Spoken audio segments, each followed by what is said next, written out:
Oi, pessoal. Meu nome é Júlia, sou acadêmica de medicina do sétimo período da Faculdade Atena Sete Lagoas e hoje vou falar um pouquinho sobre o manejo da dor abdominal crônica funcional na população pediátrica. Bom, essa dor aí é uma dor abdominal com 3 ou mais episódios de intensidade suficiente para interromper as atividades de vida diária. Então, o paciente pediátrico, né? Ele vai chorar muito para ir para a escola, ele vai tá atrapalhando ele a brincar. Então, a gente sempre tem que pensar nas atividades de acordo com aquela faixa etária.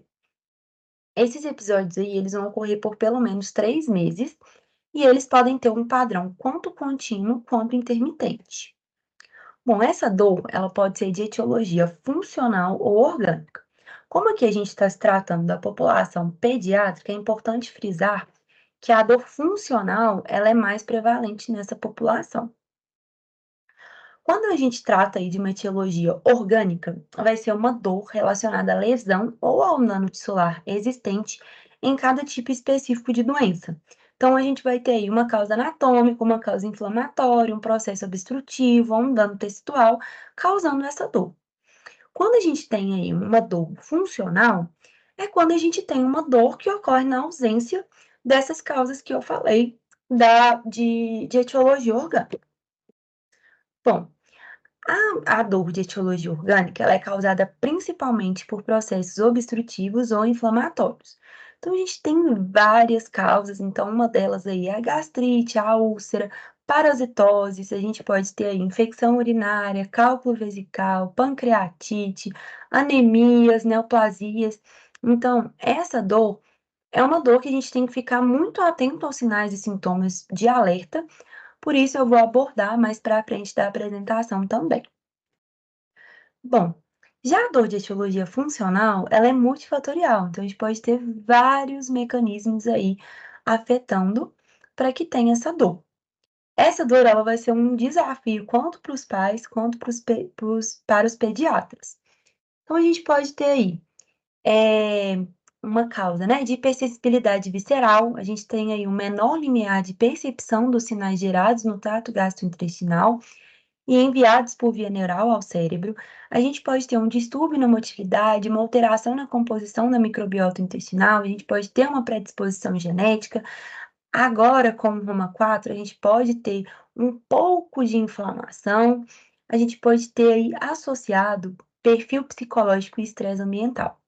Isso é muito importante a gente atentar, porque uma criança que está sofrendo bullying na escola, uma criança que está vivenciando o divórcio dos pais, uma criança que já passou ou está passando por abuso sexual, isso pode influenciar muito nessa dor de etiologia funcional. Então, por isso que é importante a gente frisar bastante na anamnese, quando a gente tem essas queixas, né, principalmente aí na população pediátrica. Bom, a gente tem os critérios de Roma 4. Esses critérios de Roma 4, eles vão servir para auxiliar no diagnóstico. E quando a gente tem uma dor abdominal funcional, ela pode ser tratada aí de dispepsia funcional, síndrome do intestino irritável, enxaqueca abdominal e dor abdominal funcional sem outra especificação, que é quando eu não conseguir fechar os critérios dessas outras 3 que eu citei, primeiramente, e aí vai ser uma dor abdominal funcional sem outra especificação.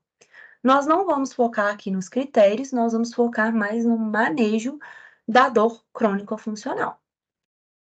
Bom, como a gente faz o diagnóstico, dessa dor abdominal funcional? Como eu já falei, a gente tem que ter uma anamnese bem rica, então a gente vai pesquisar tudo detalhadamente, tudo que a gente puder, eh, pesquisar, né, na entrevista, quanto do paciente, quando ele já conseguir se expressar, quanto dos pais, vai ser importante para nós.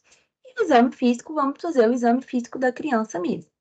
Porém, a gente tem que se atentar que o Roma 4, ele traz para a gente que, para ser uma dor abdominal funcional, não pode apresentar qualquer alteração no exame clínico nem nos testes complementares. A gente tem que preencher os critérios Roma 4 para cada problema e após a avaliação médica, os sinais e sintomas do paciente não podem ser atribuídos ou explicados por outra condição médica. Os exames laboratoriais, a gente tem aí autores defendendo os exames laboratoriais, e a gente tem autores falando que não tem necessidade de fazer esses exames laboratoriais, por mais que sejam invasivos, né, como a gente tem a endoscopia digestiva alta. Então, esses autores que não apoiam o a solicitação de exames laboratoriais, eles focam nos sinais e sintomas de alerta da doença orgânica.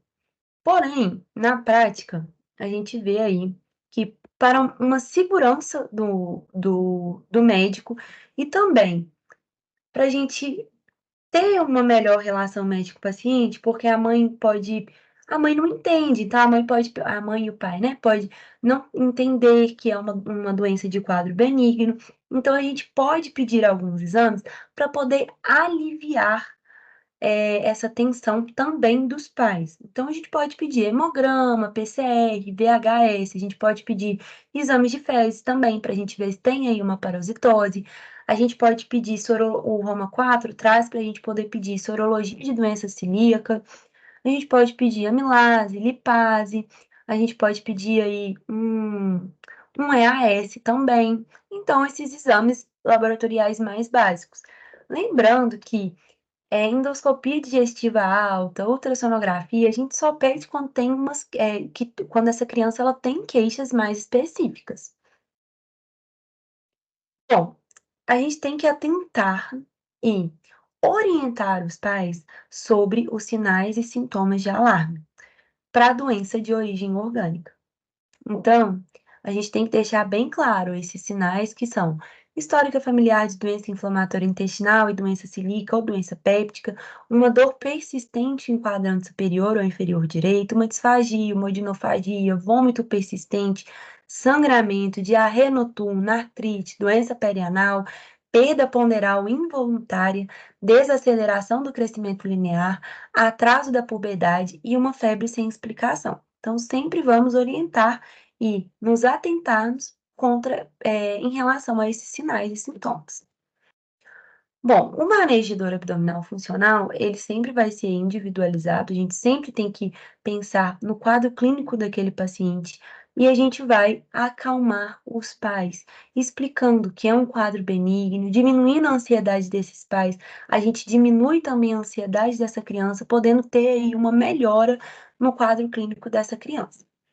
E lembrando que o manejo, ele irá depender da hipótese diagnóstica, se vai ser uma dispepsia funcional, se vai ser uma síndrome do intestino irritável, se vai ser uma enxaqueca abdominal, como a gente vai ver logo à frente. Bom, primeiro a gente vai vai fazer uma abordagem dietética, que vai ser aí, na dispepsia funcional, por exemplo, a gente evita cafeína, pimenta, alimentos gordurosos. Se a gente tiver aí uma dor abdominal associada a uma distensão abdominal e uma diarreia, a gente pode levar em consideração a possibilidade de intolerância à lactose. Só que antes de realizar os testes, a gente pode fazer um período de retirada da lactose aí, para ver se melhora o quadro da criança ou piora. A gente pode aí ter restrições alimentares na infância, levando a déficits nutricionais e distúrbios alimentares. Então, a gente vai ter estudos falando que não é para restringir alimentos das crianças, porque pode ter essas consequências. Então, o que que a gente faz? Quando essa criança ela se alimenta muito de açúcar, a gente orienta os pais e a própria criança a diminuir, esse alimento com muito açúcar.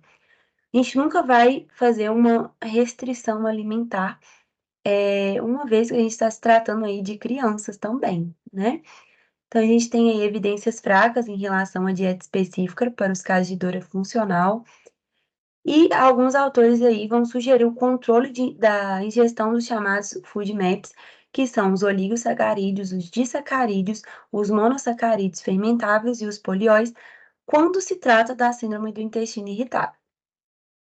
Bom, a terapia farmacológica, a gente pode usar aí probióticos na síndrome do intestino, irritável, lembrando que os probióticos, eles não são acessíveis a toda a população.